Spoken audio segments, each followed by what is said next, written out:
se je tvoj dan začel predobro? Te so 3 nasveti, kako ga poslabšati. Prvi nasvet je izogibati se športne aktivnosti. Tukaj smo zdaj na športnem festivalu v Ljubljani in se vsi preveč zabavajo, tako da definitivno se izogibati športni aktivnosti. Drugi nasvet, povečaj svoj screen time. Raziskave kažejo, da so več kot 2 uri na dan povečajo depresijo, tako da povečajte svoj screen time. In še tretji nasvet, ne nehaj doom scrollati, ostani na TikToku. Povečana uporaba družbenih omrežij, povečana anksioznost, kar je pa itak najbolj za slabo počutje. Šalo na stran. Probi zamenjati screen time z gibanjem zunaj. Zadosti, če greš s prijatelji na sprehod. Šport je life.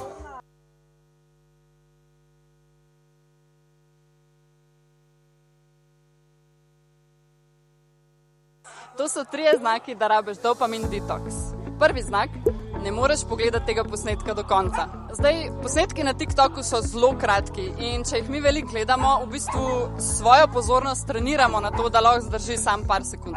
Drugi znak, ne moreš biti sam brez telefona. Zdaj, mi nismo več navajeni biti sami, zato ker s telefonom ves čas preganjamo dolgčas in nam v bistvu nikoli ni več dolgčas in sploh ne znamo več zdržati z nekimi neprijetnimi občutki.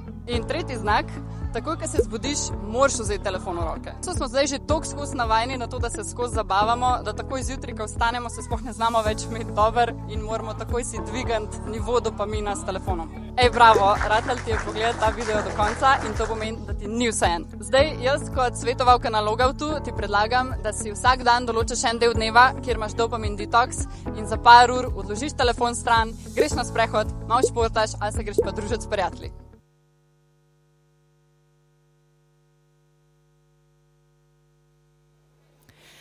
Spoštovane dame in gospodje, prosimo, izklopite mobilne telefone, drug drugemu omogočite zbrano spremljanje dogodka. Spoštovane dame in gospodje, prosimo, izklopite mobilne telefone, drug drugemu omogočimo zbrano spremljanje dogodka. Tako, dober dan, zdaj pa malce bolj oseben pozdrav. Čudovito vas je srečati na prvem trenerskem forumu Šport je life, več športa, manj zaslona. Dovolila sem si dokaj tipično uvodno prošnjo ali pa poziv, ampak tokrat je ta prošnja tudi vsebinska, ne samo protokolarna. In že s tem pozivom sem vas želela pripraviti na osrednjo temo našega trenerskega foruma. To pa je ozaveščanje o manjši uporabi zaslonov v procesu športnega treniranja in tekmovanja pri mladih slovenskih športnicah in športnikih, njihovih starših, trenerkah in trenerjih. Oddelek za šport Mestne občine Ljubljana je v sodelovanju s Centrom pomoči pri prekomerni rabi interneta Logout in drugimi slovenskimi strokovnjaki pripravil priporočila za uporabo zaslonov pri mladih športnikih. Priporočila so res sveža, sodobna in zelo me veseli, da bomo v naslednjih minutah jih lahko ne le predstavili, ampak tudi izmenjali mnenja o njih. In za uvodno spodbudo z veseljem oder predajam nekomu, ki je že več desetletij predan športu v različnih vlogah, bogate trenerske izkušnje, profesorica na fakulteti za šport, tudi predsednica odbora za šport pri Mestni občini Ljubljana.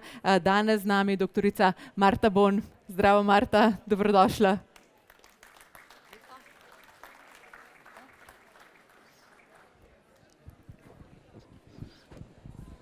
Torej, lep pozdrav še v mojem imenu. Zelo veliko veselje in čast mi je, da sem lahko, da rečem, na nek način uvodna govornica na prvem trenerskem forumu. Seveda zato, ker je prvi, predvsem pa zato, ker je to trenerski. Ker že dolga leta na nek način pač razmišljamo in govorimo o tem, če kdo lahko šport drži po koncu, so to trenerji in je pač poklic trenerja res eno veliko poslanstvo. Po drugi strani je pa tale naš poklic ni tako enostaven. O tem bom govorila v nadaljevanju. Predvsem bi pa za začetek rada spomnila nas vse, da to, kar imamo v Ljubljani, ne, torej da rečem, da v okviru mestne občine deluje, da ne rečem, da mestna občina sofinancira več kot 100 trenerjev, to se je začelo kar nekaj let nazaj, več kot 10 let nazaj.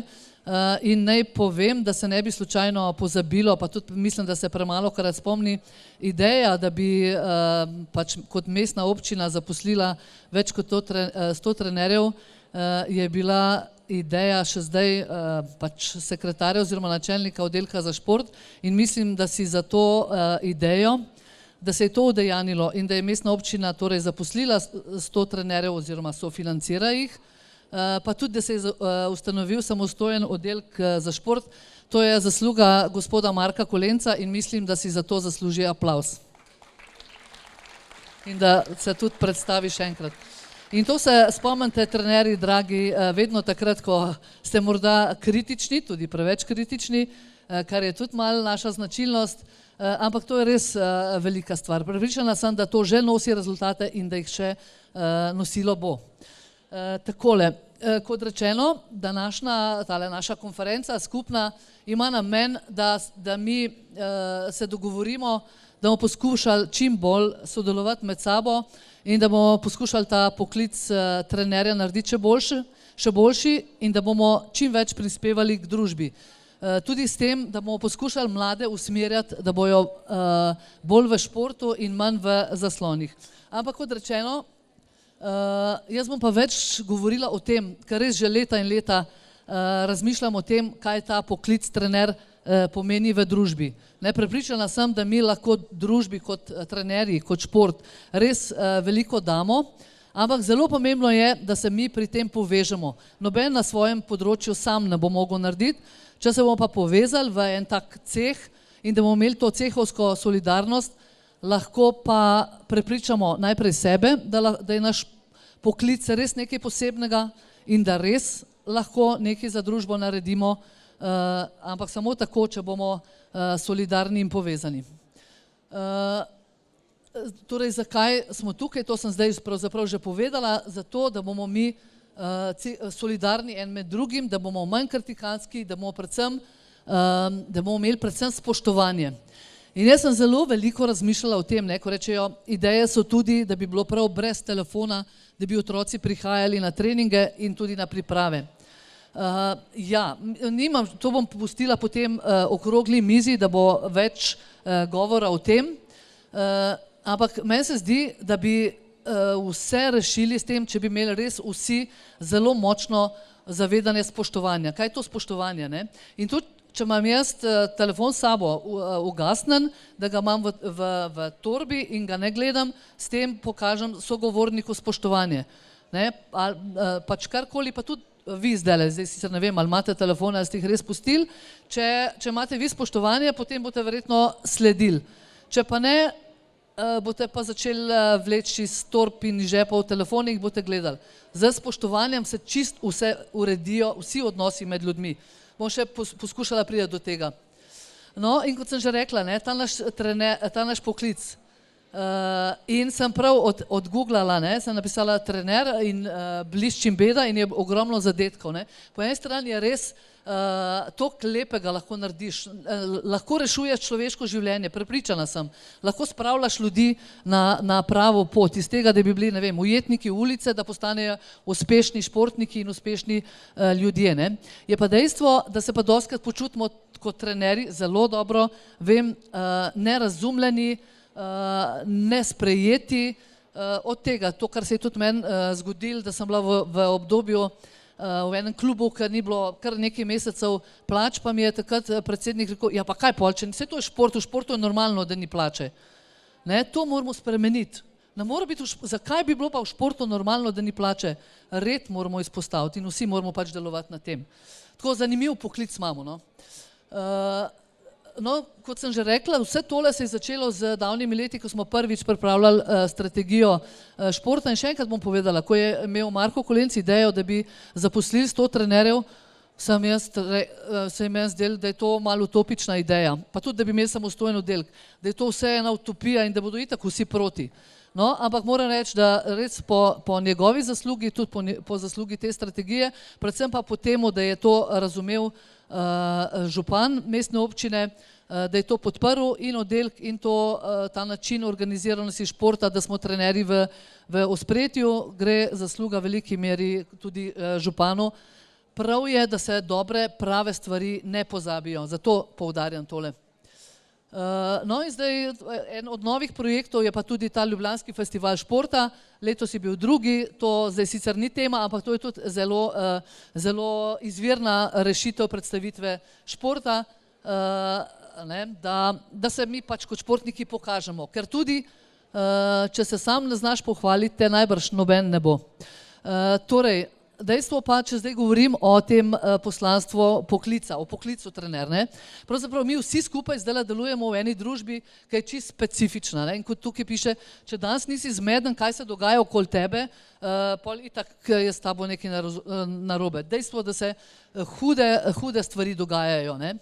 Sicer po eni strani tudi lepe, kot je naš šport, pa vsi uspehi slovenskega športa in ljubljanskega športa, po drugi strani pa če hočete, krizna žarišča do krize vrednot. Potem imamo pa še v športu, se srečujemo s tem, da so mladostniki, otroci povsem drugačni. Da govorim, da je kult lepote in lepotnosti, s tem, da je duševno zdravje pod enim velikim vprašanjem in mi moramo, da rečem, vse to kar naenkrat vedeti. Včasih tako razmišljam, da smo se mi učili, pa še zdaj je tako, da tudi, ko imamo trenerske seminarje, mi recimo v rokometu vsaj 80, mogoče 90% časa govorimo o tehniki in taktiki, potem si pa trener pa enkrat pogruntaš, da tisti na igrišču ali pa pač v vašem športu, kar se tiče športne stroke, pravzaprav res zelo dobro znamo. Sigurno je športna stroka v Sloveniji dobra, če je šport tako dober. Sigurno je, to je prav, da se zavedamo. Skratka, ampak ugotoviš, ko si trener, da je bistveno težje pa vse okrog, vse uravnavati, predvsem te odnose in da rečem, se pogovarjati z otroci, jih podpirati v tem čustvenem in socialnem razvoju. In kaj pa tudi še značilnost, da se stvari tako spreminjajo, po eni strani je ta, kar se tudi danes pogovarjamo o tej tehnologiji. Tehnologija se strašansko hitro razvija, medtem ko pa odnosi pa ostanejo, so pa pač takšni, kot so. Zdi se nam, da odnosi še celo padajo in to, kar imamo danes temo, v veliki meri tudi zaradi tega, ker smo vsi se preveč ukvarjamo s tehnologijo, manj pa z medsebojnimi odnosi. Tako se zdi, in to moramo s tem se ubadati. Potem je še ena stvar, ki mi da zelo veliko misliti, to, da je, da rečem, neresnica, da je laž zdaj kar sprejemljiva. Jaz to opažam tudi pri študentih, kako ga dobim, da se je zlagal, ja pa rečem, ja pa kaj, tako sem takrat mislil. Pa tako mislim, kako, kaj? Pa idemo naprej. Ja kako gremo, ne moramo iti naprej, če si se zlagal. Ampak je zdaj to postalo, saj mene to zelo skrbi. In spet smo pri spoštovanju. Potem je pa ena stvar še v družbi, vsi vemo, da se pogovarjamo kadri, ni kadrov, ni ljudi v turizmu, jih ni v gostinstvu, jih ni v hotelirstvu, jih ni nikjer. In pol rečemo, zakaj? Rečejo, ja, nihče več noče delati popoldan oziroma zvečer, pa nihče noče delati med vikendom. Vsi iščejo službe, da bi delali samo dopoldan. A bežno, kdaj pa mi delamo? Kdaj pa trenerji delamo? Točno takrat. Mislim, prav, smo se za to odločili, ne bom zdaj šla v to, da bi bili mi žrtve, ne bomo žrtve, ampak prav je, da se pa tega zavedamo, to se pravi, en pomemben del v družbi delamo, ampak še enkrat, če ne bomo en drugmu to priznali, to pomembnost, ne bo v redu. In moramo pač iz tega nekaj narediti. Potem je tudi izgorelost, tudi med trenerji se to že pojavlja in jaz sem kar veliko tudi to proučevala. Noben še ni izgorel, zato ker zelo veliko dela, fizično, česarkoli, noben. Vsi so izgoreli, če so delali nesmiselne stvari. Če so dojemali, da niso na pravem mestu in če so bili slabi odnosi in če niso bili sprejeti in če niso bili priznani. Zato ljudje izgorijo. In spet sem pri tem, da si moramo pomagati en drugmu. Skratka, pa še to, bom še enkrat ponovila, jaz še nisem slišala trenerja, ogromno bivših trenerjev, nekdanjih trenerjev poznam, pa ne starih, ampak tistih, ki so bili recimo par let trenerji, pa niso več. In niti enega še nisem srečala, ki bi rekel, nisem več trener zato, ker ne znam tehnike pa taktike, in niti enega, ki bi rekel, nisem znal, ne vem, kaj tekme voditi ali pa tekmovalca podpreti na tekmovanju. Vsi so rekli, nisem zato, ker, ne vem, ker bil predsednik toliko čuden, pa ne razume, pa ne pozna športa, ali pa ker so bili ostali trenerji, ali pa v našem klubu je vse narobe. V resnici so vsi govorili o odnosih. V odnosih imamo rezerve, to je 100% sem v to. In dejstvo, kot sem rekla, po eni strani imamo res velika bremena na sebi, pričakovanja so vedno večja, med drugim tudi zato, ker je še en fenomen, starši pričakujejo, dobro, eno so ambicije staršev, da bi bil njihov otrok zelo uspešen, druga je pa tudi to, da rečejo, vedno večkrat slišim, da rečejo, pa dej ti našega v športu ga morate še reda naučiti. To se pravi, trenerji, mislim, doma starši si nekako ne upajo ali pa ne znajo reda narediti v svojem otroku, to se pravi, mi trenerji moramo še red delati, pa še reda učiti. Tako da je res, da recimo so res velike zagate tukaj. In potem sem se še to spomnila iz tega citata, ne vem, če ga vidite sicer prebrati, vezan je na to opolnomočenje žensk. Da so ženske, v zadnjih desetletjih veliko delamo na opolnomočenju žensk v družbi, tudi jaz delam na tem. Ampak tukaj je naprej izpeljano iz tega, ampak noben pa moške ne uči, v narekovaju uči, kako slediti tem opolnomočenim ženskam. In tukaj imamo še spet veliko rezerve. Podobno je pa pri trenerjih. Mi pač otroke delamo, da so čedalje bolj samozavestni, da imajo ogromno obveznosti in veliko znanj z različnih področji. Ja, spet nas trenerje pa noben ni opolnomočil, kako naj pa ravnamo, kako naj pa skoraj jih moramo včasih krotiti te otroke. Še en izziv. In ko moram seveda bolj že zdaj počasi končati, skratka, kaj pa mi želimo? Mi kot trenerji želimo spoštovanje, to je zame, kot sem rekla, ključno. Seveda želimo urejene klube, urejeno okolje za svoje delo in želimo seveda urejen socialni status, da ne bi bilo še kdaj to tako, da vse vi ste v športu, tam itak je neurejenost čisto normalna. Ne, mi hočemo urejen status in neurejene odnose in mi se bomo pogovarjali, danes je prvi forum, potem se bomo pogovarjali še naprej, kako bomo mi skupaj delovali, da bo naš status urejen in da bo naš poklic spoštovan. Torej, zdaj tole bom spustila, ker mi vsi vemo, kaj kot trenerji moramo delati. Delati moramo v skladu s svojo strokovno doktrino. Mislim, da smo v Sloveniji tukaj pa v Ljubljani zelo dobri. Torej, enostavno zahtevati moramo spoštljive odnose. Saj spet, kdo te bo spoštoval? Takrat, ko se boš sam sebe spoštoval in ko boš imel tudi osebnostno moč, da se boš za to spoštovanje boril. Če hočete zahteval spoštovanje za sebe. In zelo, tako je bilo, ko sem jaz tole malo pripravila, sem imela še napisano spoštovanje otrokovega dostojanstva. Ne otrokovega dostojanstva, našega dostojanstva, vseh nas, to se pravi in otroka, in mene kot trenerja, in seveda tudi staršev. Ko bomo imeli spoštovanje, vsi bodo stvari urejene. Mislim, veliko je tudi tega sodelovanja starši. Velikokrat so starši nosilci tega, da nas ne spoštujejo. In ker starši govorijo, ja, naš trener, ja, ne rečem, saj se ne spoznam na košarko, ampak meni se zdi, da trener ne zna tekme voditi. Ja, pa kako ti govoriš o trenerju, če pa veš, da se ne spoznaš na košarko?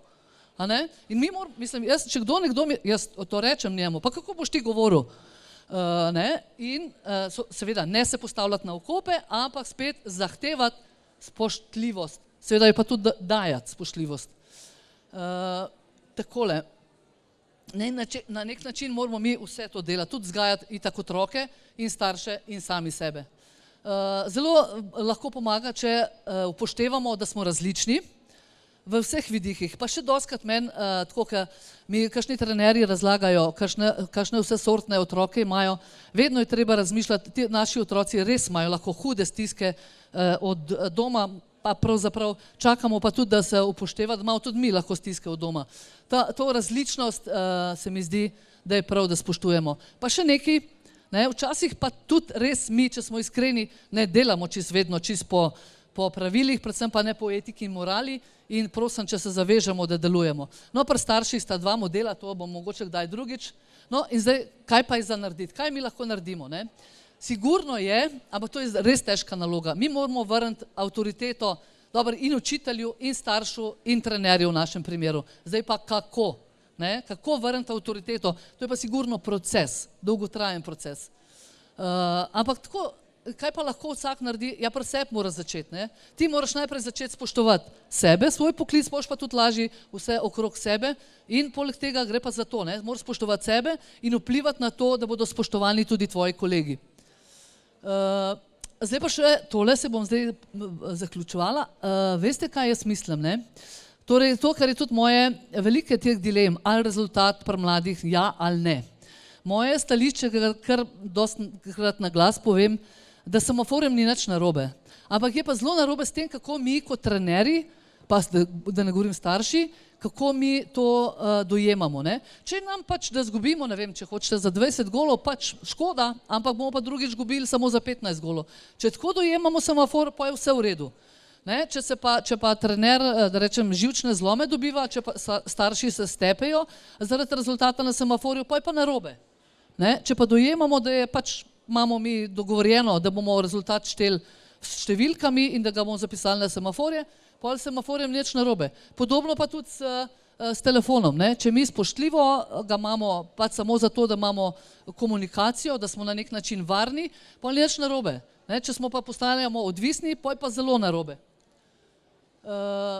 No, in zato jaz bi rada videla, jaz vem, da samo skupaj bomo lahko te meje premikali. Ne? In tudi zato je verjetno prav, da bomo sodelovali z vplivneži, zato ker njih otroci slišijo, veliko bolj kot mene v mojih letih. Ne? Ampak v prvi vrsti moramo pa mi kot trenerji skrbeti, da bomo mi znali meje postavljati otrokom, svojim otrokom in svojim varovancem. Potem itak počasno bomo mi pravi vplivneži, do tega moramo pripeljati. Ne, da se bomo slišali in spoštovali. In jaz tudi rečem, nočem, da bodo vplivneži vzgajali moje otroke, jaz jih hočem vzgajati. Jaz hočem moje vrednote z mojimi otroci jaz deliti. Ampak, če bomo pa skupaj delali, še enkrat poudarjam, je pa najboljše. Kot sem rekla, no, in bom kar tukaj zaključila, spoštovanjem se vse začne in konča. Jaz sem res vesela, da smo tukaj pač skupaj v tem prostoru. Prosim, če vsak potiho se zaveže, da bo spoštoval sebe in svoje kolege trenerje in da se srečujemo in da bo to še drugi, tretji, četrti in peti trenerski forum, da se bomo pogovarjali o sodelovanju, kako reševati te pač socialni status, kako si pomagati, kako biti solidaren in spoštljiv. Hvala lepa za pozornost.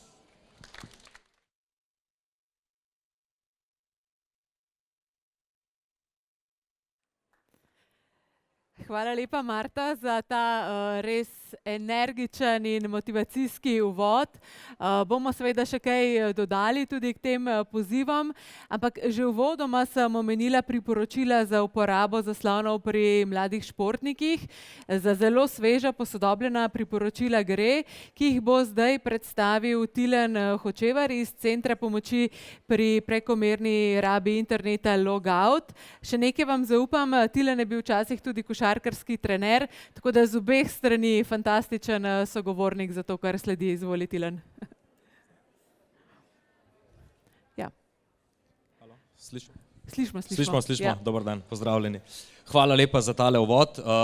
Lepo pozdravljeni, Tilen Hočevar, prihajam kot predstavnik Centra Logout in tudi moja prejšnja vloga trenerja. Zato sem si zadal tale nastop v smislu tega, da povem del o svoji osebni zgodbi kot trenerju, potem kot svetovalcu, kjer se srečujem z otroci, ki jih mi ne želimo videti v stanjih in vedenjih, ki jih ne želimo videti, potem bom pa predstavil priporočila in na koncu povedal, zakaj ste sploh dobili tele listke.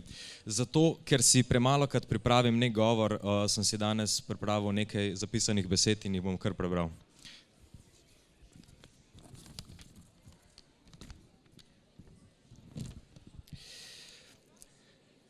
10 let nazaj sem stopil v čevlje trenerja otrok in mladostnikov in ob tem začutil neizmerno zadovoljstvo in srečo, ki jih vnaša življenje, vnaša stik z njimi in te prečudovite značilnosti obdobja, ki jih spremljajo želje po raziskovanju, odkrivanju sveta okoli sebe in pridobivanju najrazličnejših izkušenj.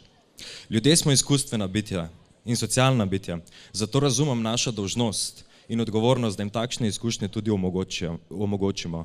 In to tistemu in tisti najboljši in najboljšemu in tistemu najslabšemu in vsem vmes.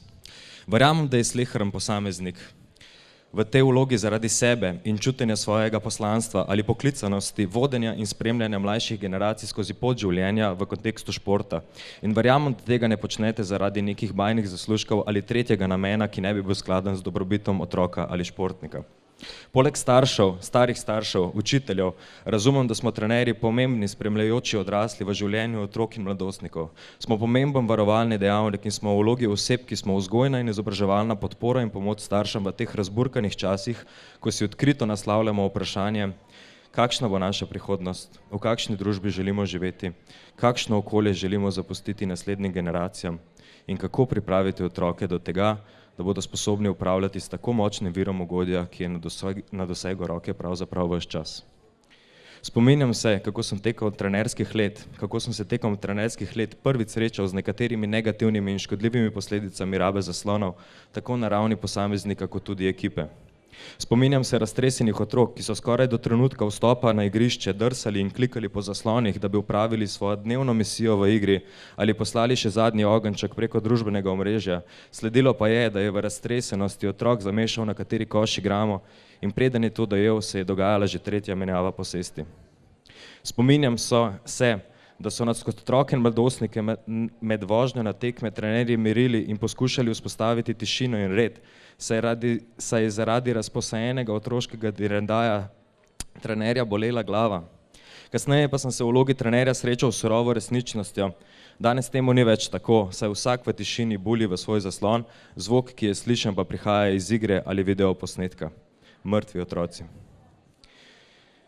Kot vidimo, so tehnološki giganti pri pridobivanju in ohranjanju človekove pozornosti zelo uspešni. In dokler človek ni zmožen samonadzorovanja nad takšnimi vsebinami, je to dolžnost spremljajočih odraslih, to smo tudi mi. Zato zaščitimo prostore in časovna obdobja pred škodljivimi učinki, ki jih zaslonske tehnologije predstavljajo našim življenjem. Če pri tem omenim, da tisti najresnejši primeri, s katerimi se srečamo v centru Logout, v programu Digitalni detoks, pri čemer otrok za 3 tedne preživi v urejenem okolju brez zaslonov, povem, da so tudi zgodbe teh na videz izgubljenih primerov tako lepe, ko se otroci po 3 tednih vrnejo polni življenjske energije, nasmejani, manj bledolični in motivirani za življenje na zeleni veji. Malenkost voda.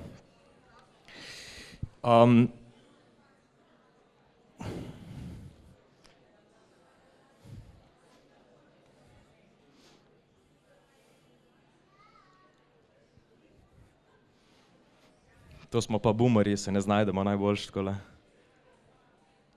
Ok, kaj so priporočila, ki smo jih pripravili?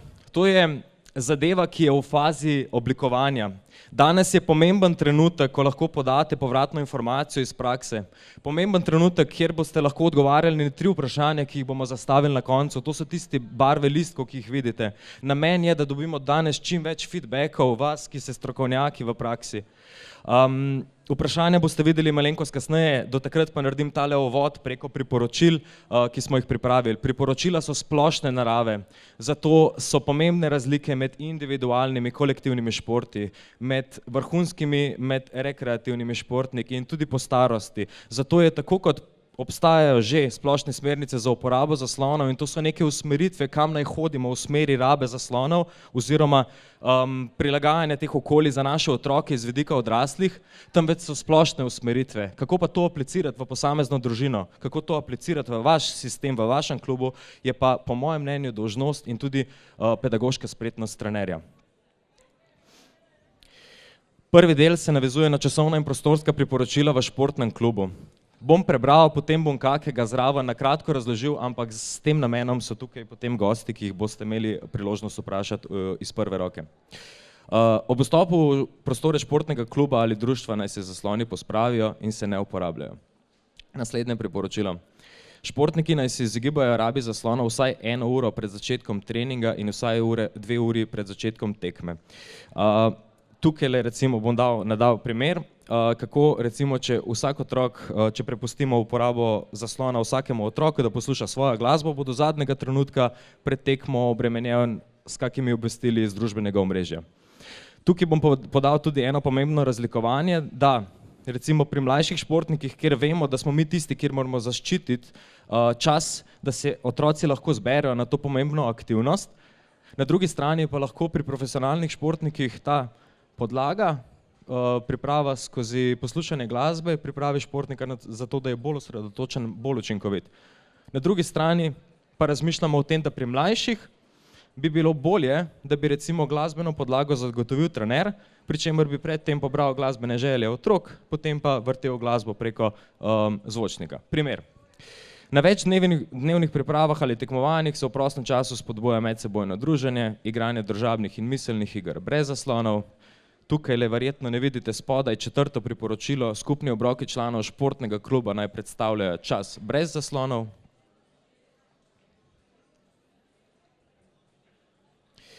Časovna in prostorska priporočila vezana na domače okolje. Športnikova prostočasna raba naj bo starostni, primerna in uravnotežena. Pri tem vabim, da si pogledate splošne smernice za uporabo zaslonov in če napišete v Google zgolj smernice uporaba zaslonov, boste našli različne oblike, ali je to objavila Zdravniška zbornica, ali Logout, ali Safe.si, ali katerakoli druga strokovna organizacija iz tega področja. Zadeva je usklajena in rad povem, da ker smo tudi med drugim na Logoutu sodelovali pri pripravi teh smernic, je končno en konsens, za katerim stojimo strokovnjaki na tem področju. Koliko, kdaj, v katerem starostnem obdobju je v redu in kje je meja, kjer se začenjajo težave. Starši naj podpirajo športnika pri varni in uravnoteženi rabi zaslonov. Če se navežem na gospo Marto Bon, je tukaj nujno sodelovanje med starši in trenerji in je tudi njihova starševska zaveza, da na primer ne bodo od vas zahtevali, da mora otrok sam javiti, kdaj bo prišel domov iz tekme, pri čemer ste vi v skupnem kombiju in lahko trener zagotovi to informacijo staršem. Za zadostno količino spanja in kakovost spanja naj se športniki izogibajo rabi zaslonov vsaj 2 uri pred spanjem. To je navezujoče na dva pomembna tvegana dejavnika pred spanjem, in sicer prvi je tisto, da nas te hitre, zanimive vsebine ohranjajo pri budnosti in bolj kot je človek utrujen, težje se samo nadzoruje pri tej aktivnosti, da zbere tisto odločitev, ki je zanj prava. Na drugi strani pa je učinek modre svetlobe v večernem času zelo močen. Preprosto povedano, naši možgani niso zmožni razločevati med 2 tipoma svetlobe, belim tipom svetlobe, ki prihaja od sonca, in med modrim tipom svetlobe, ki prihaja iz zaslonov. Edino sporočilo, ki ga dobivajo, je, da je čas za biti pokonci. Športnikova prostočasna raba zaslonov naj bo v obdobju daljše odsotnosti, kot so poškodbe, bolezni, starosti, primerna in uravnotežena. In to je obdobje tveganja, kjer je še posebej pomembno, da se vi povežete starši in da še vedno ta čas ostane uravnotežen, pri čemer pa, če zdaj otrok ne more trenirati, da ste tisti, ki pomagate pri načrtovanju in predlogih alternativnih aktivnosti v tem času. Potem še 2 priporočili. Eno se veže na področje varstva osebnih podatkov in zasebnosti. Snemanje in fotografiranje v garderobi in drugih prostorih kluba je prepovedano. In pa zadnji 2, pri spletni komunikaciji spoštujemo pravila spletnega bontona in spoštujemo in upoštevamo načelo ničelne tolerance do medvrstniškega nasilja, kjer je splošno načelo ne stori drugemu, kar ne želiš, da drugi stori tebi. Preden predam besedo naslednjim govorcem, bi rad izpostavil še nekaj pomembnih zadev, in sicer 3 preventivne dejavnike, pa naj bo to v družini ali pa vi kot v vlogi pomembnih spremljajočih odraslih. Strinjam se z gospo Marto Bon, da moramo biti mi tisti, ki bomo vzgajali otroke. Zato, ko se spominjam svojih mladostniških let, so bili moji influencerji, spletni vplivneži, ne spletni, vplivneži trenerji. Oni so bili tisti, po katerih sem prevzemal vrednote v obdobju mladostništva, in še vedno ste v vlogi teh tudi vi. Zato moramo mi v prvi vrsti biti vzor ali zgled. In smo lahko tudi proti utež spletnim vplivnežem.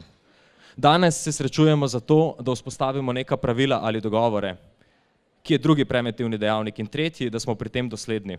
Namreč zelo jasno postavljene meje, ker opažamo, da posledice permisivne vzgoje se kažejo na različnih področjih in niso ravno najboljše. Trener kot varovalni dejavnik se mi zdi pomembno izpostaviti zaradi tega, ker v času, ko ne preživijo časa pri svojih starših, ko niso v šolah, ste vi tisti, ki jih odvračate od gibanja zunaj, tam, kjer na njih preži cela vrsta tveganj. Ste tisti, zaradi katerih 4 do 10 ur na teden ne sedijo, temveč se gibajo in se pri tem družijo in socializirajo s svojimi vrstniki znotraj ene ljubezni, ki jo imate, športa, ki vas povezuje. Zato ste pomemben varovalni dejavnik pred odklonskimi vedenji. In še 2 pomembne zadevi, da je dokument v fazi priprave in danes je dragocena priložnost za podati mnenja, povratne informacije in primere dobrih praks in tudi neželenih praks.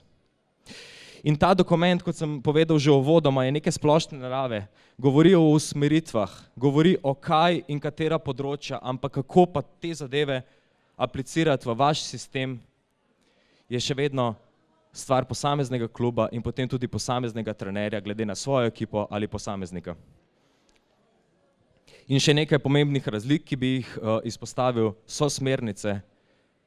Tukaj so pa nekaj pomembnih razlik, ki so nujne za vpeljavo v vaš sistem, razlike med individualnimi in kolektivnimi športi, razlike med rekreativnimi in vrhunskimi športniki in pa po starosti.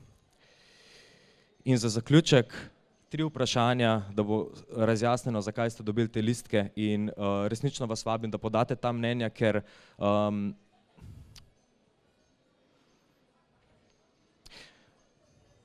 moje mnenje je takšno, v družbi danes prevečkrat govorimo o teoriji in velikokrat ponavljamo teorijo, ne govorimo pa o tem, kako bomo teorijo pretvorili v prakso. Danes je priložnost, da vi podate mnenje, kako boste to prenesli v prakso in to so 3 vprašanja. Prvo, katere negativne posledice uporabe zaslonov opažate pri pri vaših športnikih?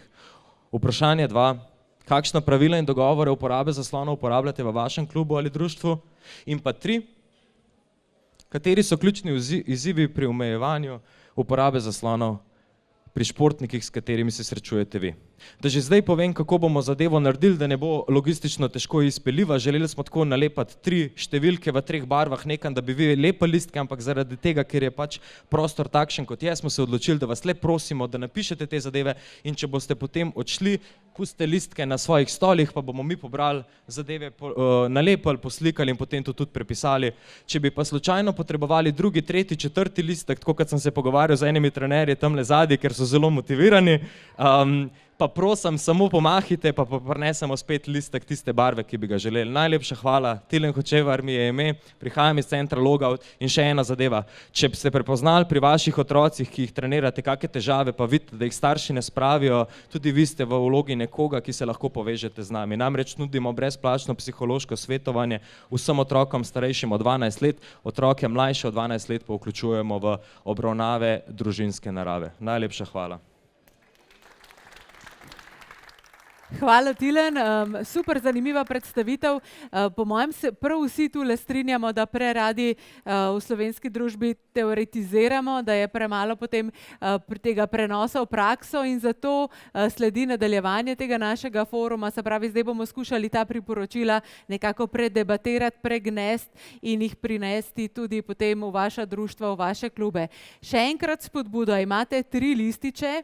Na zelenega napišete negativne posledice, ki jih opažate pri uporabi zaslonov pri vaših športnikih. Se pravi, negativne posledice, ki ste jih opazili, raztresenost, vzkipljivost, da ne bom pomagala preveč, na zelen listek, prosim. Na rumenega, kakšna pravila imate, kakšne dogovore glede omejevanja rabe zaslonov. In na rožnat, na roza listek, kateri so ključni izzivi pri omejevanju uporabe zaslonov. Ker gre za kar dolga in zapletena vprašanja, vam seveda damo kar nekaj časa, da boste te odgovore napisali, medtem bomo pa mi imeli tudi okroglo mizo in lahko poslušate, sodelujete in tudi še kaj zapišete. Ok, torej sledi v nadaljevanju. Zdaj vas prosim, sicer mi je všeč, da ste se tako hitro lotili pisanja, ampak zdaj vas prosim, da vseeno malce odložite lističe in z aplavzom pospremite na oder sogovornike na okrogli mizi. Še enkrat vabim na oder doktorico Marto Bon. Marta? Lahko morda kar semle na to stran, pa malce bolj gromek aplavz za judoistko Kajo Kajzer, za Kajo smo navijali tudi v Parizu. Pozdravite prosim športno direktorico rokometnega kluba Krim, Dajo Ivanovič. Zdravo, Daja.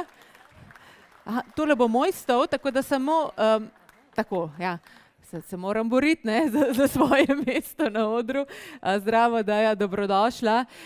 Danes z nami tudi predstavnica sekcije za športno psihologijo, doktorica Maja Smrdu. Zdravo, Maja.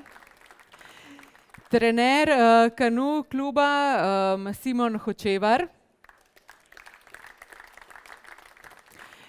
Gorski reševalec Matjaž Šerkezi. In psiholog in raziskovalec Logouta Mark Žmavc. Hvala Matjaž, ker ste zaokrožili naš oder. Tako, to so torej moji sogovorniki, tamle si boste razdelili mikrofon, mi imamo tale mikrofon. Še enkrat bi vse opozorila, veliko bomo govorili o postavljanju meja, tudi nas so kar omejili na tem odru, tako da bodite pozorni tam, da se kdo ne prekucne. Marta, všeč mi je bila uvodna predstavitev tudi o poslanstvu trenerja, tudi o izzivih, v smislu, kdo bo to delal, vsi bi bili prosti, ne, o petkih popoldne, pa smo zdaj raje tu in debatiramo.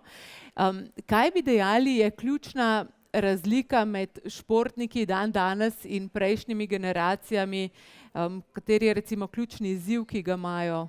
Ker seveda športniki so skozi desetletja najbrž da podobni v nekaterih značilnostih, so tekmovalni, osredotočeni, ampak ta generacija se zdi, da ima nek poseben izziv. Mikrofon. Ja, vezano na to vprašanje se mi zdi, da je morda celo pozabljamo eno ključno stvar, ne. Pač naša realnost, torej naše generacije poznamo realnost brez mobilnih telefonov, pa potem pač z unimi stacionarnimi telefoni in zdaj z mobilnimi. Se smo tudi mi čist noter v teh telefonih. Medtem ko pa te generacije pa že se vidimo, zdaj v vozičkih vidimo otroke z telefoni in je njihov svet čist drugačen. Oni sploh ne vejo, kako je to živeti in mi moramo zato se pa zdaj pogovarjamo, ne, da bi poskušali jim predstaviti tudi svet brez mobilnih telefonov. In če jim starši tega ne pokažejo, se nam zdi, mislim, se moramo dogovoriti, ali mi to zmoremo, da bi jim pokazali ta svet. Bom na kratko, ker sem že dosti govorila. Kaja, vi ste v bistvu postali neke vrste junakinja, potem ko ste se po olimpijskih igrah v Parizu odločili, da zaradi poplave negativnih komentarjev za nekaj časa prekinete komunikacijo na družbenih omrežjih. Se mi zdi, da ste tudi zaradi tega marsikomu postali vzornica. Kako je prišlo do tega, pa peljite nas prosim malce najprej v to spiralo, ki se je začela dogajati v vaši glavi, da ste se potem odločili za to, lahko bi rekli, dokaj drastično potezo. Ja, v bistvu vse se je začelo že na samih pripravah na olimpijske igre. Ker moram jaz zbijati kar konkretno število kilogramov, sem imela posledično tudi čedalje manj energije. In nekako sva z mojo psihologinjo probale najti čim več rešitev, kako lahko jaz čim več energije prihranim za samo tekmo.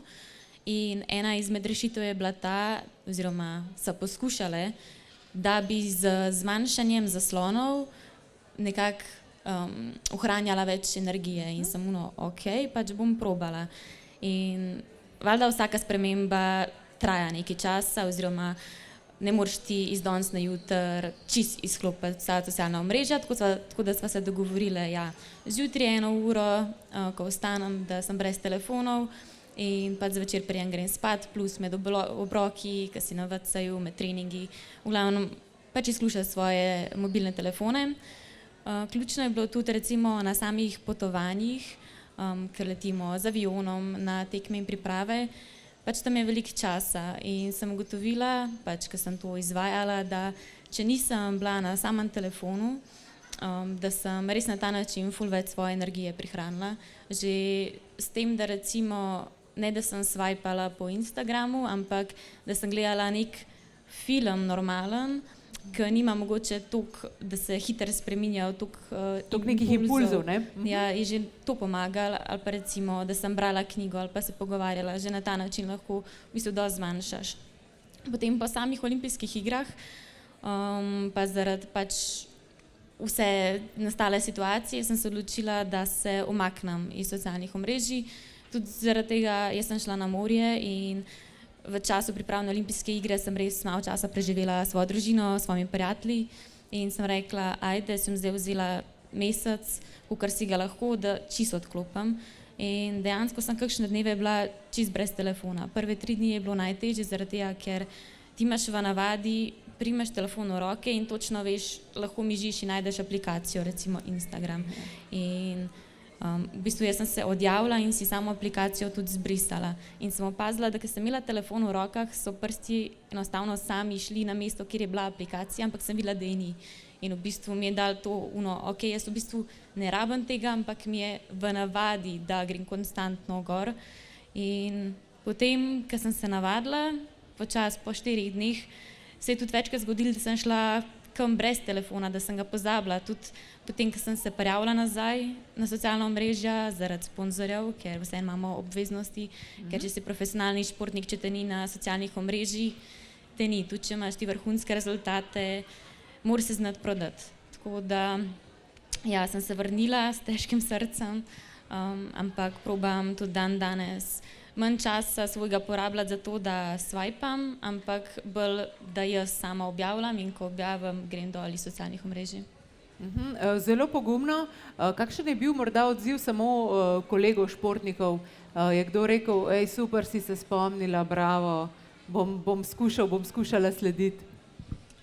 Mislim, tako od ostalih športnikov ne vem, nisem imela takrat stika z nobenim, itak na morju so bili moja družina, moji prijatelji, v bistvu vsi, ki sem jih v tistem trenutku rabila, tako da tisti so bili tudi z mano, brez telefonov, v morju, na čovnu, smo uživali, no, dejansko bilo pristno, ker se mi zdi, da včasih smo telefone in zaslone uporabljali za to, da smo se odklopili od tega realnega sveta kot neko sprostitev, zdaj nam pa ekrani in telefoni predstavljajo bolj preobremenitev in se na ta način utrudimo in dejansko ta prava sprostitev je to, da greš ti v naravo, delaš stvari s svojimi prijatelji, delaš aktivnosti, tako da je to res una prava sprostitev, ki te nafila.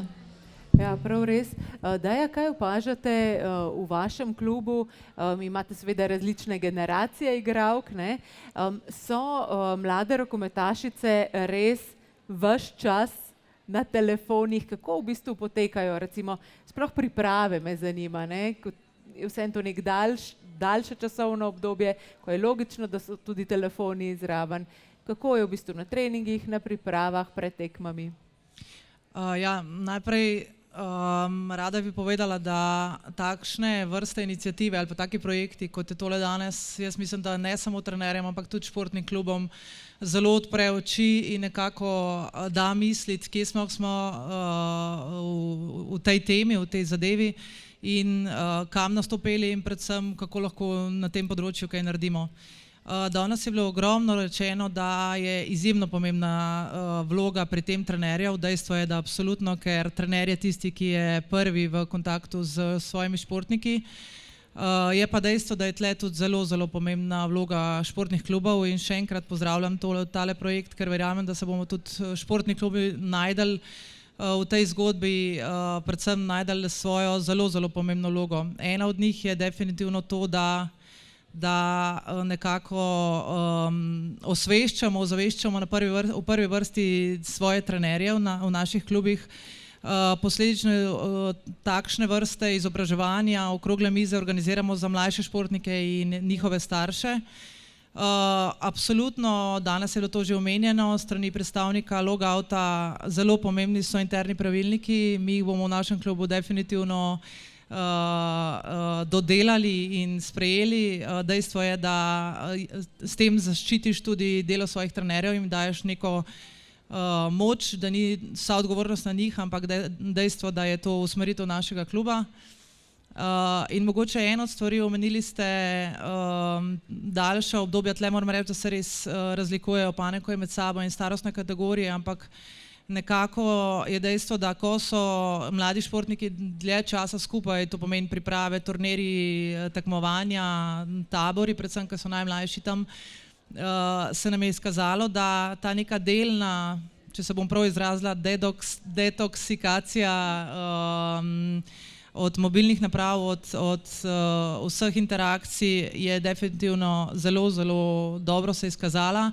V našem klubu konkretno smo imeli doslej prakso, da smo jim delno potem nekako dovolili telefone za en čist kratek določen čas dneva, ampak se je izkazalo, da je v bistvu to takrat tisti del najslabši dneva. Dejstvo je, da moramo najti vsebine, da moramo poudarjati, tle je spet na trenerjih, poudarjati, kako pomembno je druženje, jim dajati zanimive vsebine, da bojo sami pozabili na telefone. Ne bom pozabila eno leto, ko sem bila tudi jaz del tabora in smo imeli pri sebi trenerji telefone ali pa vodji teh taborov in en telefon je ves čas zvonil v trenerski sobi in potem se le javimo. In je ena mama vsa zaskrbljena rekla, moja hčerka se že 3 dni ni javila na telefon, pa me sam zanima, če je v redu. Sem rekla, ja, ona je več kot v redu, ker se nima časa javiti na telefon. Tako da, kaj ne rečem, definitivno šli bomo v tej smeri, verjamem pa tudi seveda, da ostali najprej športni klubi in potem dol tudi seveda podpora vsem trenerjem za delo v tej smeri. Se pravi, res nek tak povezan ekosistem je treba vzpostaviti, ne, tudi v klubih. Ja. Absolutno. Ker okolje ni nujno, da vam bo pomagalo, ne? Sej, to je pa logično. Ne? Zdaj se selimo na drugo stran omizja, doktorica Maja Smrdu in Mark Žmavc. Ne bi rada, da ta naša debata deluje, kot da je vsaka uporaba zaslonov že problematična in narobe, ker če smo čisto iskreni, ne, lahko mladi športniki, pa tudi vsi mi, tudi ogromno koristnih informacij dobimo tudi o svojem športnem udejstvovanju na zaslonih. In zdaj bi vaju prosila za kar nehvaležno vlogo, no, kdaj pa je uporaba zaslonov dejansko problematična ali še huje škodljiva za zdravje? Ja, bom jaz najprej.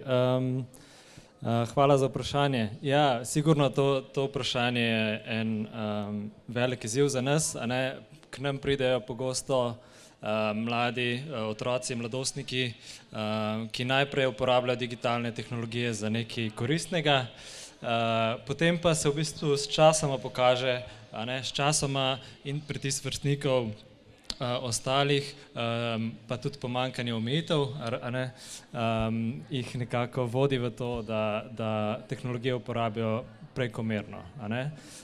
To je najprej ena kategorija, se pravi, kdaj mi prepoznamo, da je to prekomerno, takrat, ko začne zmanjkovati časa za spanje, za gibanje, za socializacijo, za te stvari, pogosto tudi neko zamujanje na trening.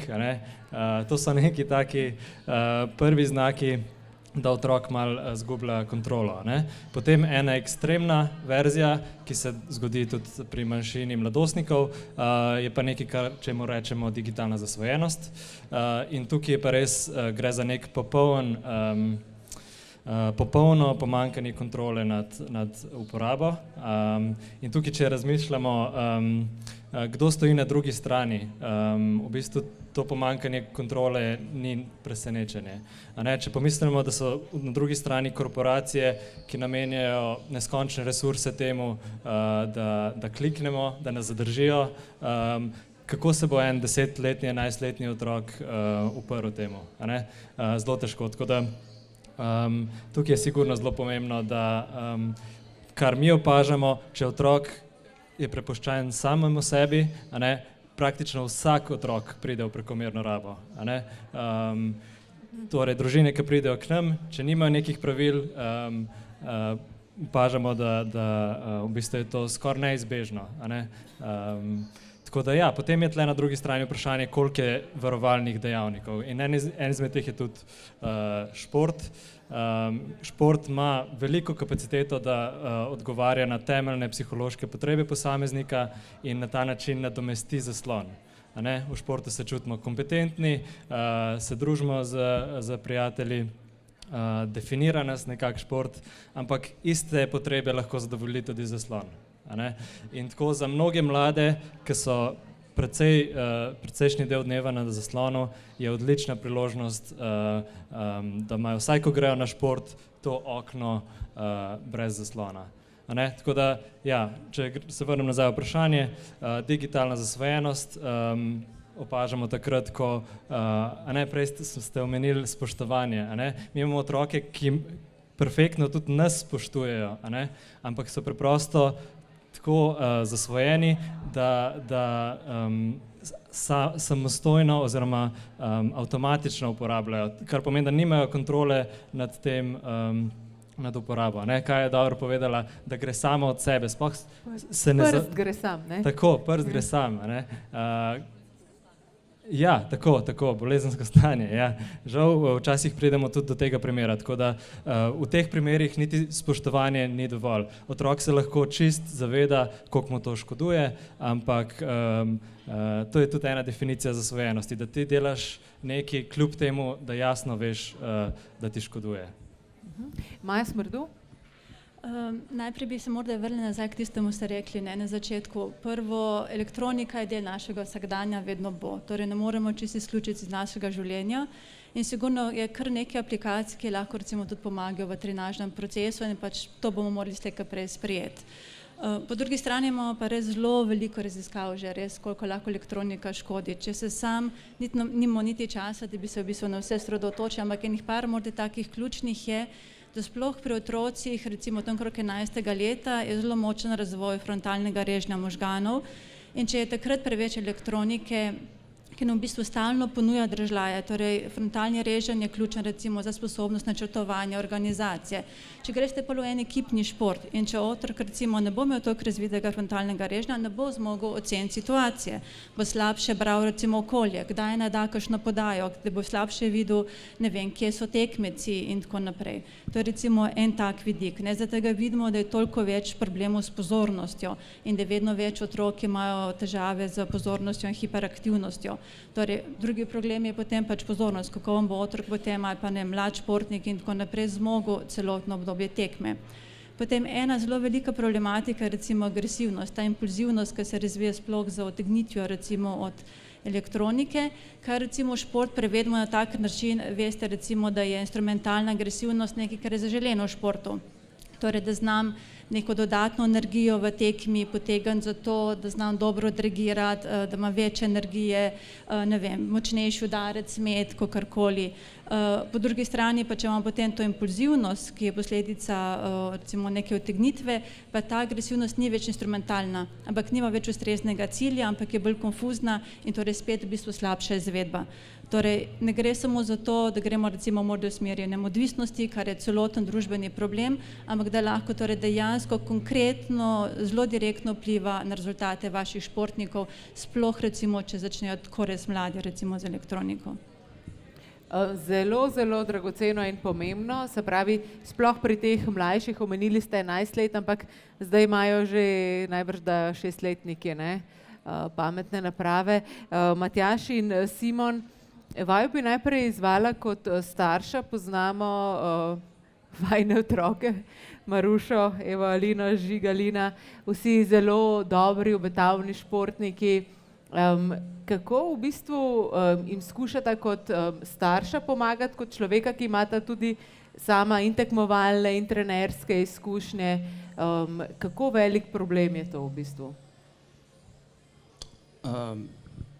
Ja, jaz lahko rečem, da imam 2 otroka, ki sta 6 let razlike. In pri Evi Lini, ona dokler ni šla v srednjo šolo, sploh ni imela telefona in ni imela nobenih težav. Potem je v šoli nekako šola prisilila, da je začela uporabljati vse te aplikacije, ki jih je mogla imeti, ne? In tudi takrat je ona začela več uporabljati vseh socialnih omrežij. Se je vidi, da ni toliko, ampak še vedno, glede na to, da je zdaj že zelo dobra, tako kot je že prej nam povedal, da povedala Kaja, da pač tudi je to del športa, športnika, da se more promovirati, da se more pojavljati. Tukaj je velik, recimo ga dovolj uporabljajo še vedno, pa ga ne uporablja toliko, kakšen mlajši. Ne. Pri Žigalinu je pa bilo drugače, on je že prej imel telefon in ga več uporablja, ampak še vedno mu poskušamo in tudi on se zaveda tega, da ga ne uporablja prekomerno. Ga pa veliko uporablja za razne analize, moramo vedeti, da je v kajaku je zdaj ratalo tako, da nimaš več skoraj papirja, vse gre prek digitalizacije in on tukaj se zaveda tudi pred samim pripravo na sam svoj štart, ima omejene stvari, to je že zadnjič povedal. In jaz mislim, da tukaj sta kar dost zmerna, kar se tiče uporabe telefonov. Ne. Opažam pa pri drugih športnikih in jaz mislim, da je tukaj največji problem, če to doma nimajo poštiman. Ker če doma nimajo poštiman, potem trenerji lahko nekaj naredimo, ampak veliko pa ne. Ker jaz sem imel primer lani enega fanta, ki je v 10 že zaključil tekmo, pa nam traja cel dan tekma. Ne. Ura je bila 3 popoldne, njega ni bilo, ne. Kje smo ga najdel v kombiju na telefonu. Ne. Jaz ne morem kontrolirati tega in potem sem se poskušal dogovoriti starši, pa je mama rekla, ja, ampak kaj ne naredim? Sem rekel, ja, mislim, da prvo je vzor staršev, pa drugič tudi, da mu oni omejijo uporabo. Ker pri mlajših to ni problem, največji problem je, kot se reklo, tam 11 leta, pa kaj 16. Potem že oni, ki so starejši, že vejo, za koga uporabljajo. Ta vmesen del je pa problemno. Najbrž imate tudi vi podobne izkušnje, me bo potem zanimalo tudi vaše mnenje, tudi ta starostna razmejitev, ne? Pravite med 11 in 15, 16 letom je nekako najtežje. Matjaž, izvolite. Ja, jaz se bom kar pridružil tem mnenjem in sicer sam imam 3 otroke in vse se začne prvi dan, ko prveka je na svet. In enako kot v športu se začne s spoštovanjem, vztrajnostjo in z vsemi temi, ja, se pravi, da otroka počasi pripravimo na te stvari. Ne. Pri nas je bilo vedno tako, ko poslušaš mlade starše, ja, naši pa ne spijo. Ne. Pri nas so vsi 3 spali, nikoli ni bil problem. Ne. Zato, ko smo pač ustrajali pri tem, da so šli, ne vem, po tistih zajčkih spat, da mi dva ženo kar nekaj let niso šla zvečer žurat, ko dan zelo pogosto vidimo starše, ki so z otroki v gostilni in pa tako naprej. Seveda, tukaj pade pol vsa tista vzgoja in to potem tudi oni sabo nosijo. In seveda to je tudi pol se nekako aplicira v nadaljevanju in pri šoli in pa potem tudi pri teh nekih modernih napravah, kot so pač danes ti pametni telefoni, mislim, da kaj kmalu tudi pametne ure in pa vse ta tehnologija, ki nam sledi in prihaja in se niti tega še dobro ne zavedamo, pa niti ne poznamo. Ja, drži, mi tudi pri športnem udejstvovanju uporabljamo te neke aplikacije, kot so recimo Training, Pixi, potem za spremljanje prehrane, skratka, tukaj je treba pač v prvi vrsti otroke naučiti in pa vse te gadžete naprave pravilno sprogramirati, nastaviti. Namreč ena Garminova naprava, ki jo ima, ne vem, Maruša na kolesu, lahko ves čas na telefon prenaša stvari z Instagrama, ne vem, sporočila in seveda to vse v nekem trenažnem procesu športnika moti, ni dobro. Seveda vse te stvari se da izklopiti. Poleg tega, da ko pridemo domov, se naprava lahko sama že poveže, ne vem, na neko brežično omrežje in te stvari, podatke pošle v trenerjevo aplikacijo, tako da športnik s tem niti nima več stika, če je stvar pravilno nastavljena. Seveda se pa ponovno tukaj, to, kar smo rekli, vzgoja, opozarjanje in pa vzor, predvsem ta del, da otroka potem športnika naučimo pravilno uporabljati vse to in da on ne izkorišča čas, ko dobi priliko, gre pa takoj potem še, ne vem, na Snapchat pa Instagram in tako naprej. Vemo pa, da tudi ta družabna omrežja, kot so Instagram, so v nekem vrhunskem športu ključna predvsem z vidika promoviranja športa, dolžnosti do sponzorjev in pa vsega tega. In tukaj tudi smo mi pač iz prakse nekako že takoj se odločili, da hčerki pri tem pomagamo.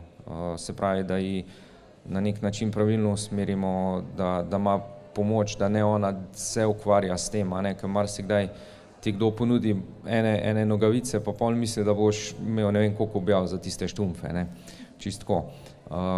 Je že tukaj treba narediti neke reze, uvrednotiti same aktivnosti in pa pri tem športniku ključno pomagati. Predvsem pa izključiti sploh pri puncah neke podobe seksi pila in pa tega v športu, ker dolgoročno to ni dobro, ne za njeno oziroma športnikov podobo, kot kasneje tudi za delovanje z sponzorjev naprej, ker pač si ustvariš čisto napačen vtis v športniku in pa čisto napačno podobo v športu. Tako da veliko je z vidika tako staršev kot pa trenerjev, veliko odgovornosti, veliko dela. Jaz po pravici povem, da marsikdaj ti pade vse dol in zato pa imamo tukaj pomoč strokovnjakov, športnih psihologov, na katere se lahko vedno obrnemo, da se lahko med sabo trenerji o teh stvarih pogovarjamo. Tudi taki forumi, okrogle mize so zelo dobrodošle, zato da tudi mi vidimo, da smo bolj manj vsi v istem šmornu, ki ga pač moramo na nek način reševati in pa v skupno dobro, predvsem otrok, to stvar peljati naprej.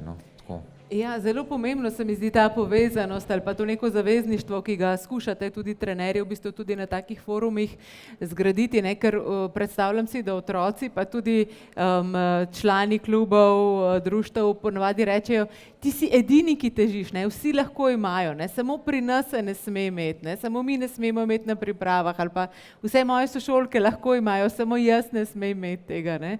Tako da pomembno, da tudi to delite in da ste iskreni tudi v teh mnenjih.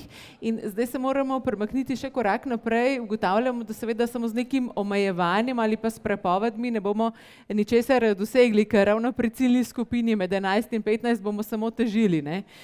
Se pravi zdaj, kaj v bistvu, ki ste najbliže tej starostni skupini, pa da ne bo delovalo smešno, ker smo mi vsi bistveno starejši, vas sprašujem, kako v bistvu mlade športnike na nek način pozitivno nagovoriti, da je v bistvu kul, če nimaš zaslonov, da je kul, če si ves čas na zaslonih, ali pa da je kul, če ti obvladuješ zaslone, ne oni tebe.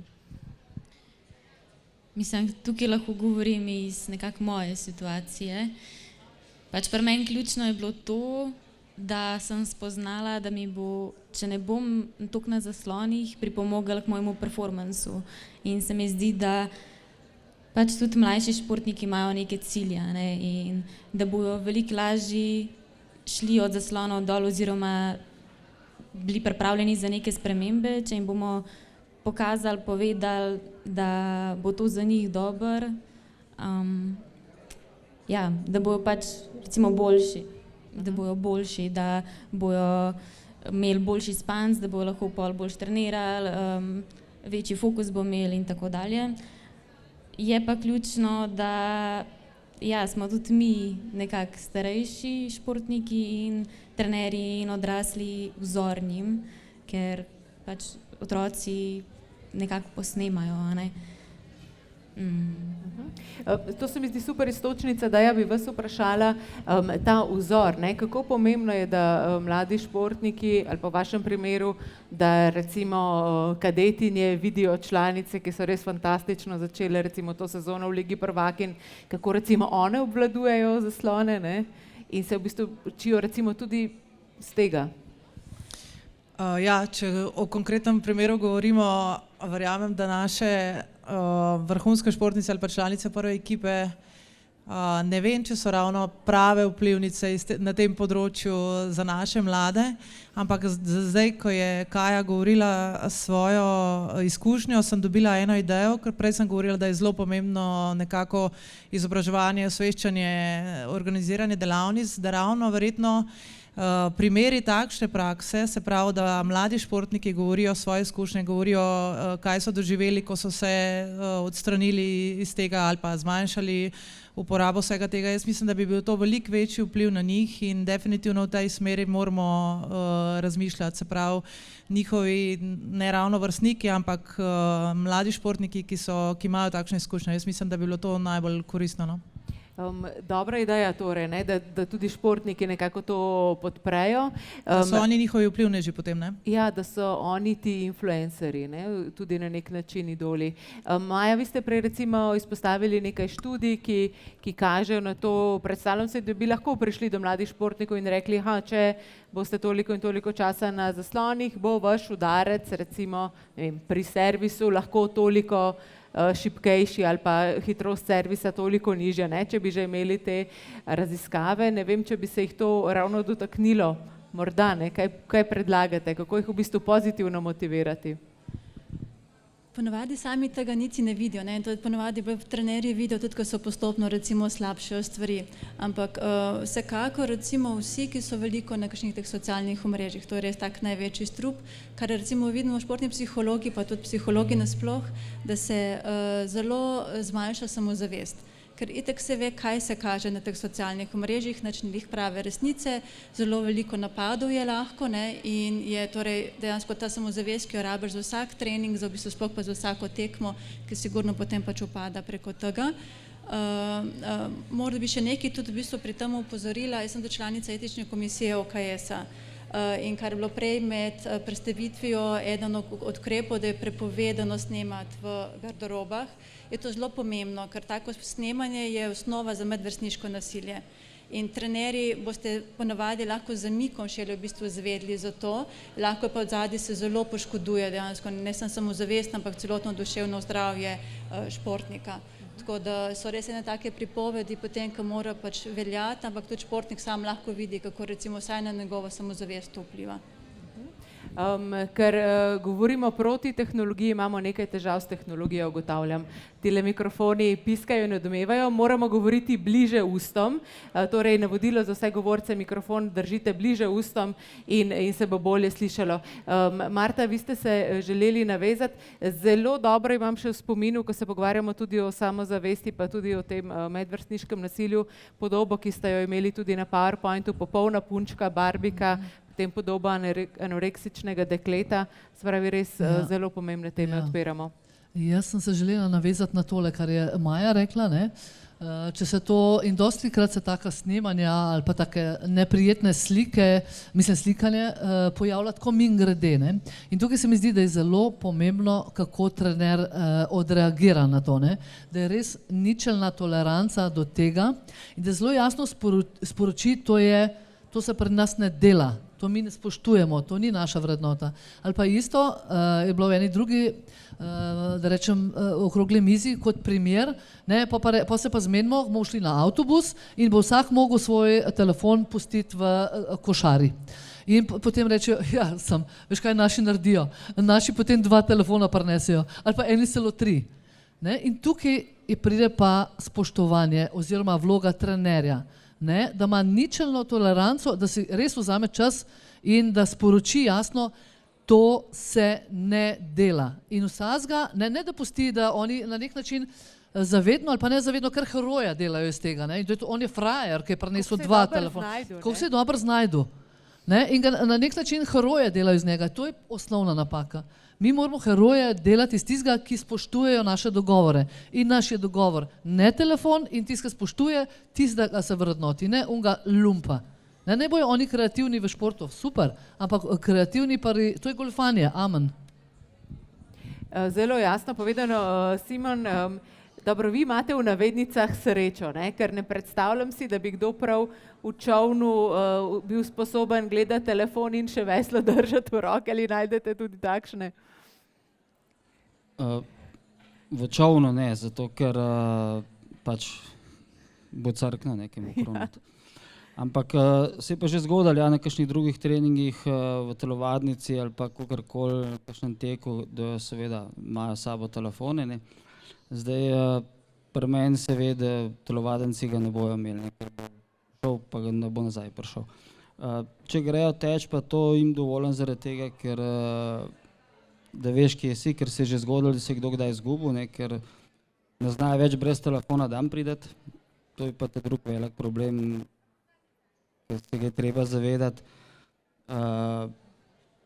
kaj narediti, ne, zato ker, ne vem, res, da meni to malo prav, da sem s časov radija, ne, pa sem imel vse avtobuse točno naštudirane na minuto, kdaj kakšen šel, ne, kle, če komu rečeš priti, še jaz še vedno vem, kjer avtobus kam pele, ne, ker se ne znajo priti, če ne odprejo aplikacije, ne, in tako je pri vseh teh stvareh in je tukaj, ja, velik problem to, pa tudi recimo, tako kot je prej Marta rekla, v avtobusu ali pa pri meni v kombiju, ne, do ene mere jih pustiš, ampak polko je pa preveč, ne, se jih pa enostavno pridejo telefoni naprej in so pri meni na armaturi, ne. Ampak Simon, kako to dosežete? Pravite, pri meni se ve, da se tega ne smem. To poveste ali je to neka urbana legenda že? Mislim, kako to dosežete? To vas zdaj sprašujem. Ne vem, tako kot če gre kombi ob 3 zveč, gre kombi ob 3 zveč, ne. Jaz ne grem 3 pa 3 minute, ne. Pri mlajših trenerjih se je pa že zgodilo, da se jih je čakali, ja, potem pa tudi otroci pridejo kasneje, ne, in če je kakšen trener, ki je skozi na telefonu, potem so tudi otroci na telefonu in tukaj, če pri sebi nisi toliko, da ne znaš tega umakniti ali pa se zavedati tega, da takrat, ko res ne rabiš telefona, da ga nimaš, potem to otroci hitro naštudirajo, oni skozi testirajo, skozi te imajo malo na meji dovoljenega, ne, in tukaj je treba imeti meje, kakor se le da postavljene, ne. Matjaž, vodenje, treniranje z zgledom, ne? Ja, vsekakor, zgledi vlečejo.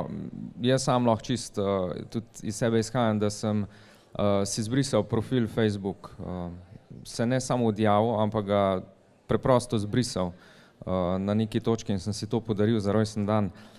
In takrat se je moje življenje tudi spremenilo bistveno, zato ker jaz sem sploh veliko imel objav v smislu neke preventive v gorah, zdravega načina življenja in vsega tega in na neki točki sem pol na leto veliko na neke negativne odzive na to. Ampak ne, mene osebno sem še vseeno pač odrasla oseba, pa toliko zgrajen, da me take stvari pač ne podrejajo, mislim si svoje, pač lapite vi kar čete, ne. Ampak potem se pa začne spraševati, zakaj pa mi je pravzaprav sploh to treba, ne. Mislim, zakaj moram te neke frustracije pa izbruhe nekoga sploh poslušati in ja, sem se odločil, zbrisal in čist nič ne pogrešam, stvar je bistveno boljša, marsikaj ne vem, katere ribe so poleti na morju pekel, pa take stvari pač. In seveda kot to je tudi kot nek vzor svojim otrokom, svojim vadečim, da pač poveš, lej, tudi jaz sem to naredil, ne da si pač ti potem tam ta glavni influencer in na tak način, pa potem pa njim govoriš, a ne. Videl sem tudi, ravno zadnjič sem videl trenerja s cigaretom v rokih, ne. Tak trener bo težko dosegel neko avtoriteto pozitivno v smislu zdravega načina življenja, no. Tako da, ja, vzori. Pa tudi recimo športnik, ki je organiziran, se pravi, pri katerem se spodbuja ta druga kariera tudi, ne, se pravi, da v prvi vrsti dela na šoli, ker vemo, da v športu je malo takšnih, ki bojo lahko samo od športa živeli, ne. Pravzaprav nima veliko časa, mora biti zelo organiziran, sploh če je vrhunski športnik, se pravi trening, šola, pravi čas spet, regeneracija, vse to in seveda, če je na neki točki preveč teh nekih mobilnih naprav, not, tega scrollanja, potem to na neki drugi točki mora trpeti, a ne, tako da, ja. To, kar je dejala tudi Kaja, ne, iskala sem način, kako prihraniti nekaj energije in to je eden od načinov, ne, se mi zdi zelo dobra popotnica. Ja, tudi bom še dodal, ker profesor Bonova je prej tisto v Barbi pokazala, ne, moja hčerka je na neki točki zbolela za anoreksijo in en glavnih stvari je bila tudi ta idealna podoba ženskega telesa na družbenih omrežjih in takrat, ko smo to nekako videli, poleg tega, da smo, seveda sem najprej poklical športno psihologinjo Tino Jeromen, smo se tudi doma dogovorili in ji ukinili oziroma ugasnili profil Instagram za nekaj časa in potem tudi, ko se je vračala nazaj, je seveda v tistem času tudi dozorela, sama spoznala neke stvari, pa tudi načrtno smo potem začeli s tem profilom delati tudi drugi, no, tako da, ja, to je treba, drugače ne gre. Zelo pomembno sporočilo tudi in tu bi še vas vprašala, kaj opažate pri logoutu, kaj v bistvu nekako mlade najbolj motivira za neko pametno rabo naprav? So to res zgledi odraslih, morda medvrstniška podpora, to, da imajo neke višje cilje v življenju, no, ko pravi Matjaž, tudi neka organiziranost, želim biti dober športnik v šoli, ali je to, ne vem, preprosto sreča? Ja, dobro vprašanje. Po mojih izkušnjah najbolj motivira, da imajo mladi ene alternative, a ne? Torej, da razvijajo eno alternativno identiteto, ki ni samo to, da sem dober v videoigri, da imam veliko lajkov, ampak da sem tudi dober v nečem v resničnem življenju. In da ukrepimo v bistvu vse te aktivnosti, ki so izven zaslona. In tukaj je zelo pomembno, da ko mladi pridejo v športni klub, ko se prvič vpišejo, da jih uspemo tam zadržati, da jim damo dovolj neko varno izkušnjo brez medvrstniškega nasilja, da bojo lahko neke osnovne svoje potrebe tam zadovoljevali in ne bojo nehale. Ne? Pri nas je najbolj tragično, ko vprašamo mlade, kaj so pa tvoji hobiji, ne? In pa ugotovimo, da 2-3 leta nazaj je otrok treniral 2 športa, igral inštrument, risal, a ne? Postopoma je z vsemi s temi stvarmi potem odnehal. Ne? Tako da pač jaz se tudi sprašujem predvsem tudi o vseh teh ki niso najuspešnejši v športu, a ne, da pridejo v klub, pa imajo še vedno neko pozitivno izkušnjo, da imajo izkušnjo, da tudi če niso najboljši, da napredujejo in predvsem to, ja, da imajo neke alternative, da se lahko družijo nekje in tukaj je tudi velika odgovornost trenerjev in staršev, da ne spodbujamo kulture, kjer je nujno, da imajo dostop do telefona. A ne? Vse je v redu, uporabljamo za videoanalizo, za komunikacijo, organizacijo, različne namene, ampak dajmo biti tudi trenerji, starši, kritični pa poiskati neke analogne alternative temu. Mogoče bomo žrtvovali malo učinkovitosti, malo počasnejša bo komunikacija včasih, ampak pozitivni učinki tega na dolgi rok so pa lahko res zelo veliki. Ne? Tako da eno je pozitivni zgledi sigurno, drugo pa, da jim damo okolje, kjer se ne zanašamo na njihovo samokontrolo. Da ne rečemo, da ne reče trener, ta telefon imej pri sebi, zato da veš, da ti bom jaz napisal, da prideš sem, kaj je tekmovanje, ne? Ampak da se dogovori na drug način, pol pa otrok gleda ta telefon, en klik zraven je pa TikTok. Kaj pa, ko starši rečejo, želim, da ima otrok s sabo telefon, ko grejo na priprave, da vem, kdaj ste prišli, kdaj se vrnete? Ja, pogosto je prisotna tudi ta normalizacija tega, sej v resnici vsi imamo to, vsi smo zasvojeni, tudi mi imamo telefone, pa jih znamo uporabljati, ampak včasih je pač potrebno nekaj žrtvovati za to, da obvaruješ svojega otroka, ampak zato je pa pomembno, da smo vsi usklajeni, da vsi isto govorimo. In vodstvo kluba, da ponudi neke rešitve, organizacijske, kakorkoli, ki torej neke analogne, ne digitalne rešitve. Tako da ja. Pomembno se je zavedati, koliko je to pomembno in kaj so lahko, tudi prek nekih osebnih zgodb, kaj so lahko neke negativne, skrajne posledice. Se je tu želel še kdo navezati?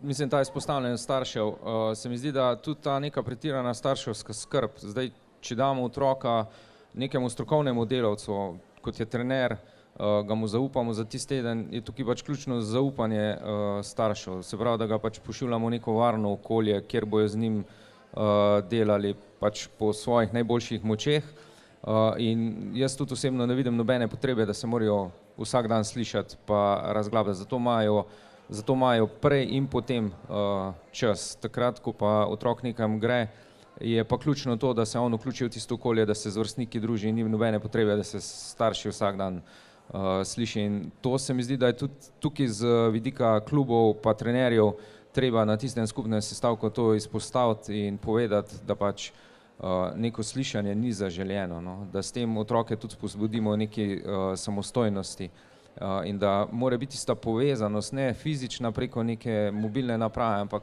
nekje več. Tako da to. Ja, Maja, izvolite. Samo da nekaj še dodam, v bistvu se že veliko trenerjev, recimo, ko se gre na priprave, so dogovorijo, da ko pridijo na mesto, da sporočijo staršem, vsi smo tukaj, vsi smo varni in potem vam bomo sporočili, če slučajno pride do česa. Tako da vejo, da če pa se nič ne javimo, pa vse štima, ne. Tako da ok, starši se malo pomiri, ampak hkrati pa ja se naredi tako zdravo distanco, pa se da možnost za samo razvoj otroka. Še eno čisto konkretno vprašanje glede na smernice, potem odprem razpravo. Obroki brez telefonov. Ja, ne? Je izvedljivo, da ja? Je? Smiselno, ok, smo se zelo hitro dogovorili. Če ima kdo kakšno vprašanje, pomislek, lahko tudi kaj bolj provokativnega, ker verjamem, ne, da se je lahko načeloma strinjati, ampak potem v praksi so pa lahko izzivi kar pereči. Je zdaj čas, da pomahate, vam prinesemo mikrofon in to tudi poveste. Ok, hvala. Ko prosim za kakšno mnenje, recimo, kaj najbolj deluje, ali pa morda, če se navežete na te obroke brez telefona, no, to je taka zanimiva tema.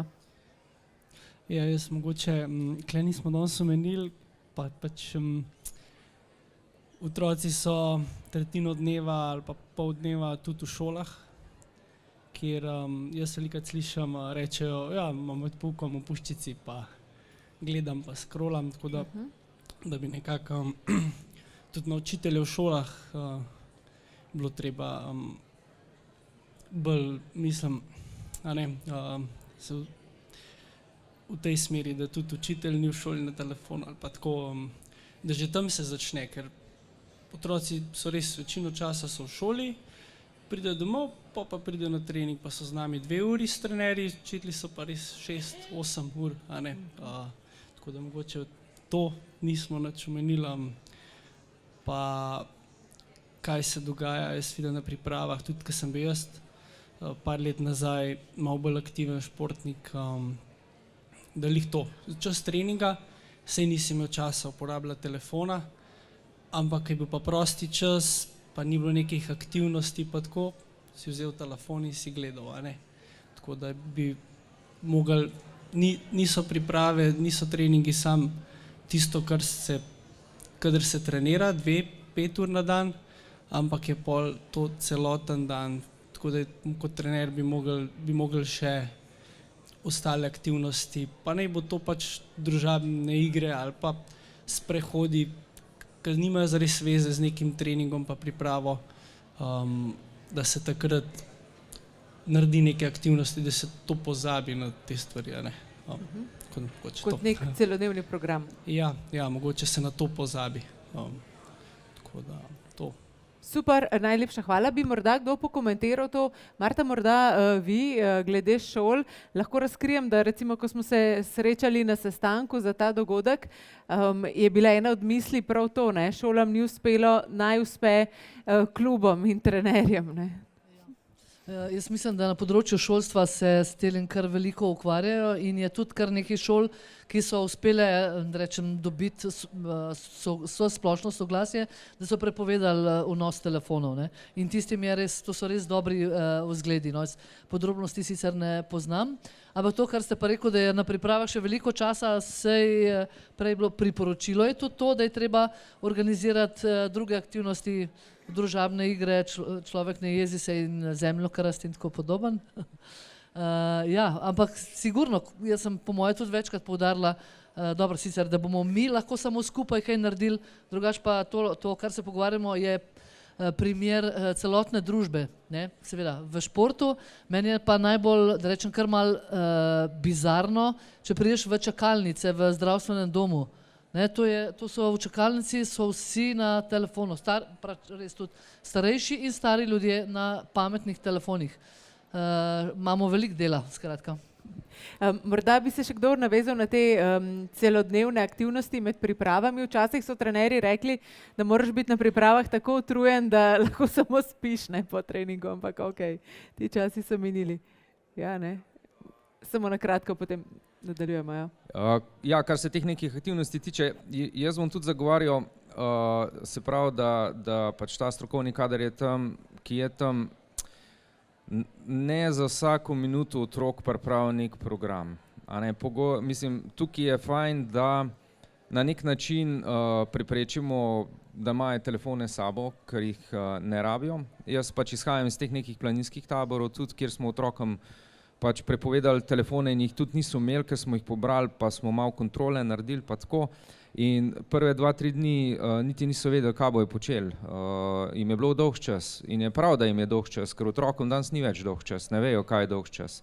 In šele tam en četrti dan so pa le poštudirali, da je tam travnik, pa da so palce, pa da so žoge in so se začeli zamotiti, no, tako da so prišli sami do tega, no, tako. In to, kar je profesor Bonova prej rekla, zemljokras, ne vem, a vemo, kaj je to, tako, pa ristanc in te igre, no, tako, tudi te stvari, ali pa gumitvist, ne, tako. Super, hvala, izvolite. Živjo, Rok Vit, odbojka, v glavnem tole predavanje je super, bi pa obvezno mogli tole vsi starši videti, oziroma bi mogli kar v šolah kaj tazga imeti. Ja, ravno načrtujemo turnejo, da bi šli po Sloveniji. Dejstvo je, da je problem več ali manj v starših, tukaj že mislim, da Simon prej omenil, mi seveda probamo otroke vzgajati, ampak če starši ne bojo pri tem pomagali, bo zelo težko. V glavnem, kar se tiče teh priprav, mi imamo vsak let 6-dnevne priprave s 3 generacijami, odkar nimamo telefonov, zadeva odlično funkcionira. Lahko konkretno poveste, kaj pomeni, da nimate telefonov, da jih nekje pustijo, da jih ne, jih sploh ne vzamejo, to pomeni lih bistvo pri nas je, ko hodimo dosti v naravo na priprave, da imamo lih take stvari, kot je zvečer ogenj in recimo družabne stvari.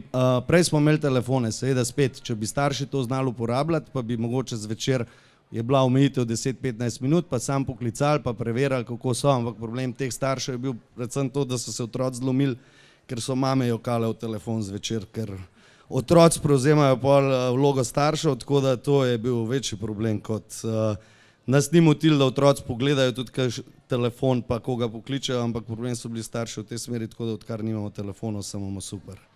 To je iz moje strani.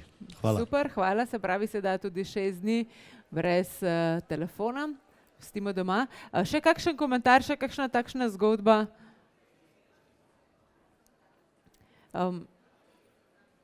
Ja, ne.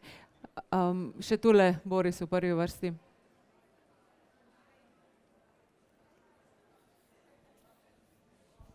Jaz mogoče čisto ena tako izkušnja, ki je bila dosti pred kratkim. V bistvu en fant zaradi neuspeha v šoli je dobil prepoved hoditi na treninge. Jaz sem to od začetka podprl, sem rekel, naj se uči, pa bo pač 1 teden, 2 tedna preskočil. Kaj se je začelo dogajati? Še več je bil na telefonu, uspeh v šoli se ni popravil, imel popravca, 2, 3. Sploh ni več imel, mislim, čisto prepoved od kolesa in dejansko na telefonu je pa zdaj, če po noči napišeš, a pa ob enih bo on takrat odgovoril, ne, tako. S tem, ko so starši mu vzeli treninge, nisem vzeli telefona, dejansko šla stvar na slabše, ne, tako, čisto malo hecno ali pa. Ja, v bistvu kar žalostno, ne, o tem smo v bistvu tudi govorili, pametno omejevanje ali pa pametna raba, ne. Se pravi, a priori prepovedi pa morda tudi niso smiselne. Morda še kakšen komentar, še kaj, kar moramo slišati? Ok, sicer vas še enkrat spodbujam, da prosim dokončate tele zapise na lističe, verjamem, da ste imeli dovolj časa tudi dovolj spodbudno okolje, da ste to lahko naredili. Lističe prosim pustite na stolih in še enkrat najlepša hvala za zanimivo razpravo. Res bi lahko šli še na kakšno turnejo, ne? Mark Žmavc, Matjaž Šarkezi, Simon Hočevar, Maja Smrdu, Deja Ivanovič, Kaja Kajzer, Marta Born, jaz sem Anja Hlača Ferjančič. Hvala lepa in lepo popoldne še naprej.